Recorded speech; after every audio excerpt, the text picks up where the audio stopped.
As you know by now, an important part of your job as an instructor is to observe and assess your students' performance, and then intervene to improve their performance.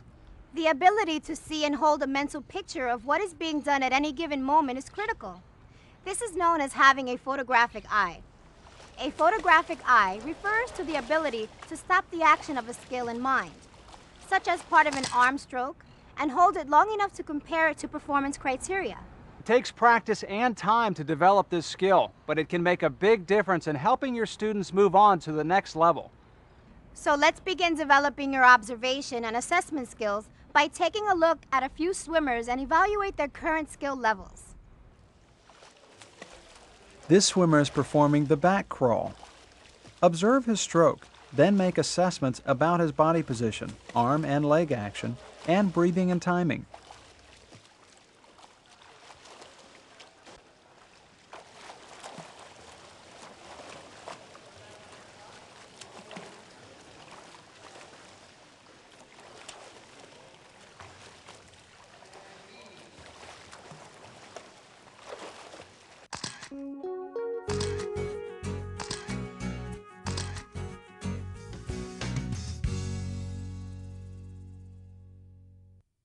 Let's start by observing this swimmer's body position.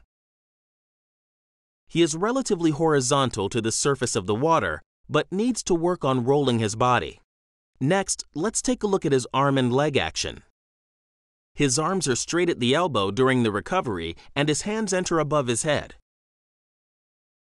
However, he keeps his elbows straight during the power phase. In addition, he uses a bicycle kicking motion to move through the water. Finally, let's take a look at breathing and timing. He appears relaxed in the water, but his arms are not in opposition. In other words, he strokes with one arm, hesitates, and then strokes with the other. Now let's take a look at another swimmer. Again, make sure you take the time to observe the swimmer's body position, arm and leg action, and breathing and timing.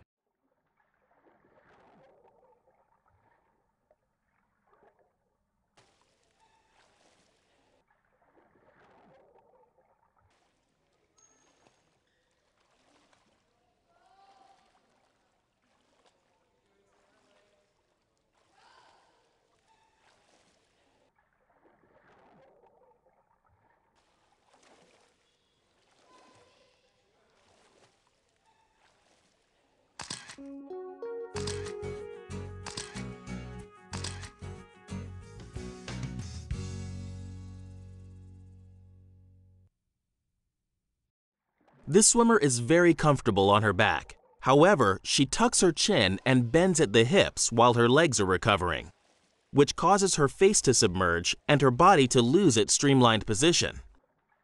Her arm stroke begins above the shoulder and ends at the hip. Also, her hands continually break the surface of the water. As far as her kick is concerned, her legs are making a circular motion, but her knees are wider than her hips on the recovery, and they continually break the surface of the water.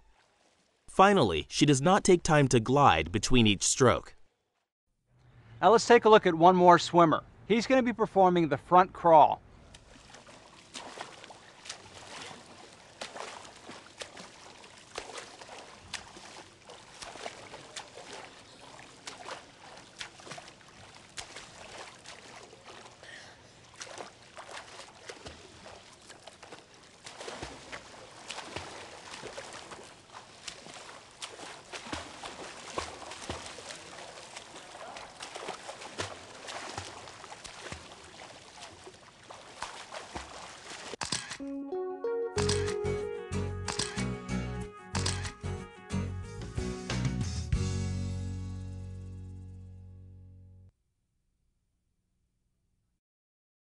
This swimmer's body is pretty horizontal in the water, but his head and shoulders are moving from side to side. Notice that his hands enter the water above his head, and his elbows are bent during the recovery and during the power phase. However, he needs to work on kicking in a continuous motion.